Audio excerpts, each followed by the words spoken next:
Hey guys, and welcome to today's video. This is David with Geeks and Jocks. In this channel we talk about Pokemon TCG, Yu-Gi-Oh TCG, and Magic TCG. In today's episode we're going to talk about investing versus flipping, which is the art of buying low and selling at regular price or at a higher price than you bought your card. And this episode is going to be about that.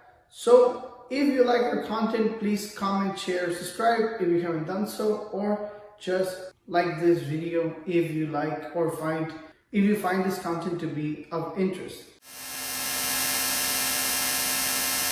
So first of all, what is investing? Investing is putting your money into an asset, or in this case cards, and waiting for them to go up and selling them when you deem reasonable. That is called long-term investing. Anything over a year, I think, is long-term investing. Flipping, on the other hand, is short-term investing because you are doing technically the same thing. You're buying an asset, you're buying a card, and you are selling it. However, it is at a lower time frame. Sometimes it could be the same day, sometimes it can take a month, sometimes it can take longer than that. By the way, I'm not telling you how to invest your money. This is just for entertainment purposes. Let's say you have a Pokemon card, a Yu-Gi-Oh or Magic card. Let's say in this case is Black Lotus for Magic, Charizard for Pokemon, and we have Blue Eyes White Dragon for Yu-Gi-Oh.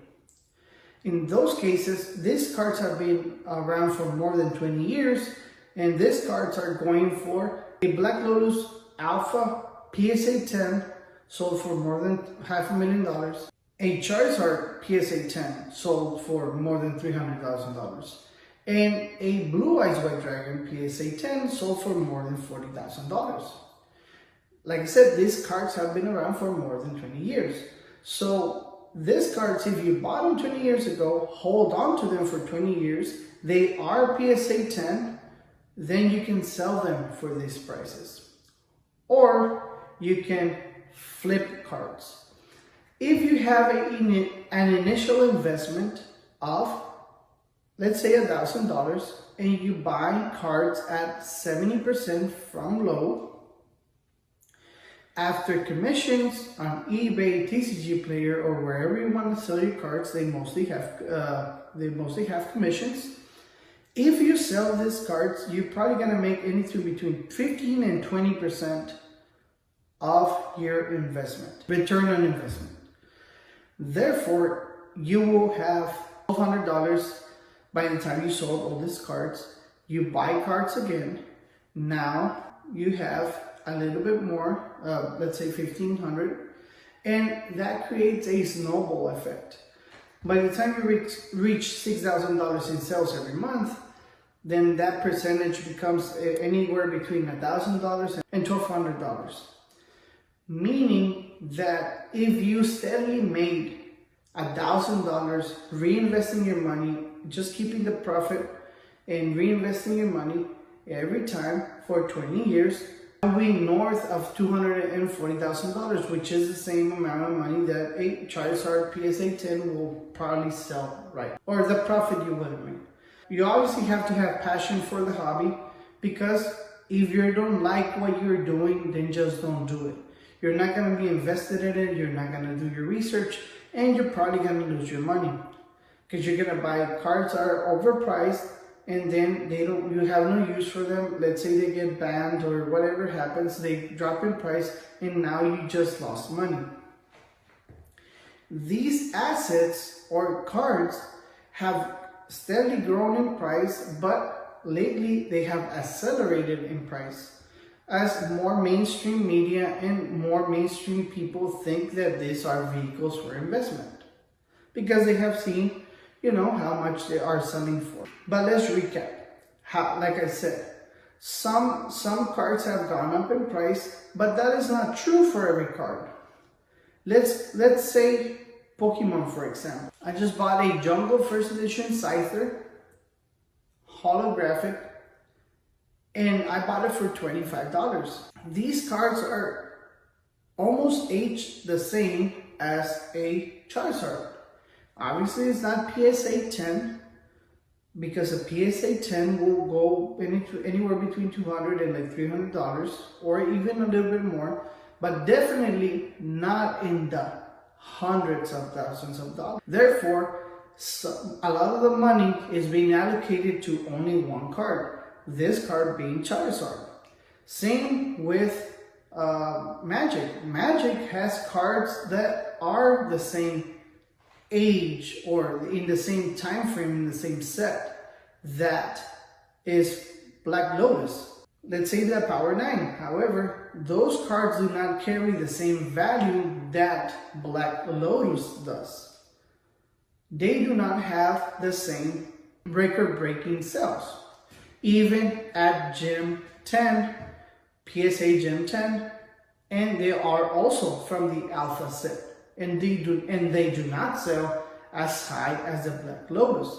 In Yu-Gi-Oh, for example, you have other cards that are even more rare than the Blue Eyes, because Blue Eyes is only an ultra rare, like Tricorn Dragon from the LOB set. They are more rare, however, they do not carry the same value that a Gem 10 Blue Eyes White Dragon has.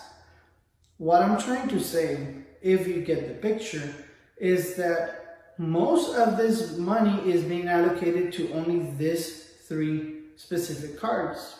Yes, some cards like Illustrator from Pokemon, Cyberstein from Yu-Gi-Oh, the Jump promos, and I cannot think of another card in Magic that will carry more value than Black Lotus. However, there are some examples that, you know, have as much value or even a little bit more value than these cards. However, most of those cards have in common that they were more scarce than a regular print available to more people cards, like these 3 cards are. These 3 cards came in the regular sets. You didn't have to jump through hoops to get them. Yes, they were scarce. However, they were available, right? They were not like given to one specific person for doing this, or they were not given as for a champion, for a US champion, like Minerva, the Exalted Lightsworn, that was only given in certain rarity to the champions of YCSs. Therefore, what I'm trying to say is that from regular sets that were available, these are the cards that carry the most value. There are other examples, like I said, Blastoise is not worth the same as a Charizard. Dragonite is not worth the same as a Charizard, even at Gem 10.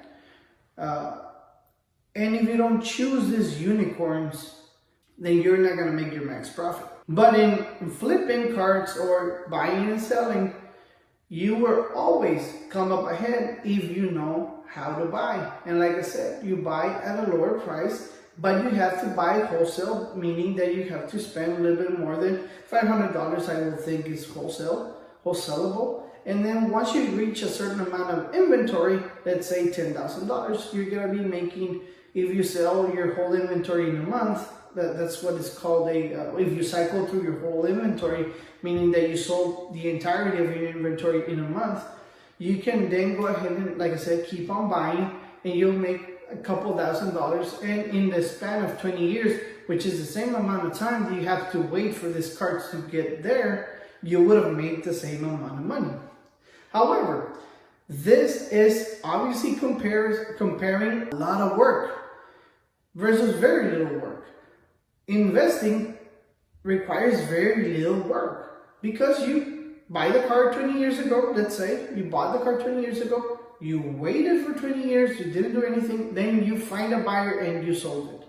And that's it. And you made this amount of money, which is ridiculous because you would have had to buy it 20 years ago or even 5 years ago and you would have made some money. However, in flipping or short-term investing, buying and selling cards, you can buy cards right now and make profit right now.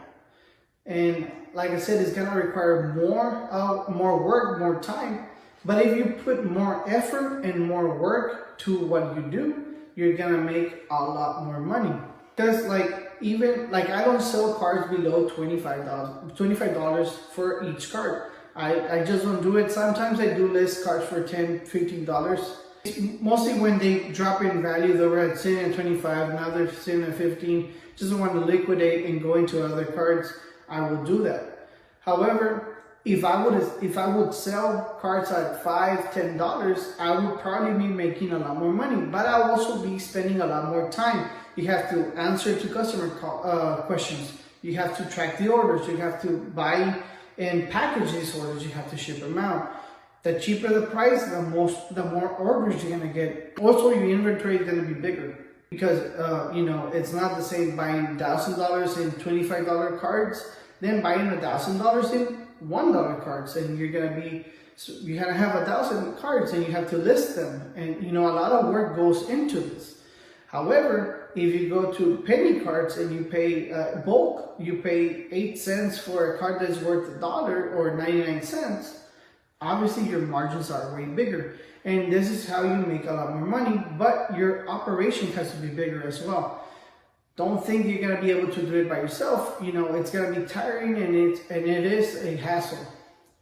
That is why you will make more money. Plus, people tend to buy from the same buyer once they trust them, and if they buy a card that is a lower amount, they might start buying more expensive cards from your storefront in TCG Player or eBay, right? You can also sell cards in person. Avoid the fees that eBay and TCG Player have. However, this is getting harder because you have to, travel. You have to go to stores. You have to sell or meet in person. Or you can sell on Facebook groups. That's also a thing. And you can have a good reputation and you can sell there and avoid those fees. And you will probably be making more money that way. However, like I said, you do spend more time because you have to show them the card, you have to take more pictures, and you have to answer mostly a lot of more questions than if you would sell on eBay or TCG Player. So it's time-based. If you are short-term investing in your cards, you're flipping cards, then you're spending more money, they're spending more time doing so. But it is worth it at the end. So I hope this was very explanatory on why investing, whether it is a good thing, but I think that short-term investing, which is flipping, it's just a lot better and it's a lot more consistent. You can also go into sealed product, same deal. You buy a box, you wait for it to climb up. You could have sold 10 boxes by that time. Let's say Kaladesh, it's a $500 box. It's been like 4 years already, if I'm not mistaken. It's been like 4 years. You sell a lot more product, even sealed, and you've made more money that way than if you would have just hold on to Kaladesh. However, some people like it because you don't spend any time just listening and answering to buyers. When you're just ready to sell, you just sell them. So I hope that was very informative to you. If it is, please leave a comment if I left anything out. Like I said, we are trying to reach 1,000 subscribers. So if you comment, like, share, that will be really appreciated. And if you subscribe yourself, if you haven't done so, that will be also great. Thank you for your time. Thank you for watching. We want to thank Dex and Game Inc. Both our sponsors. Links are in the description of this video. Thank you so much. We'll see you in the next one.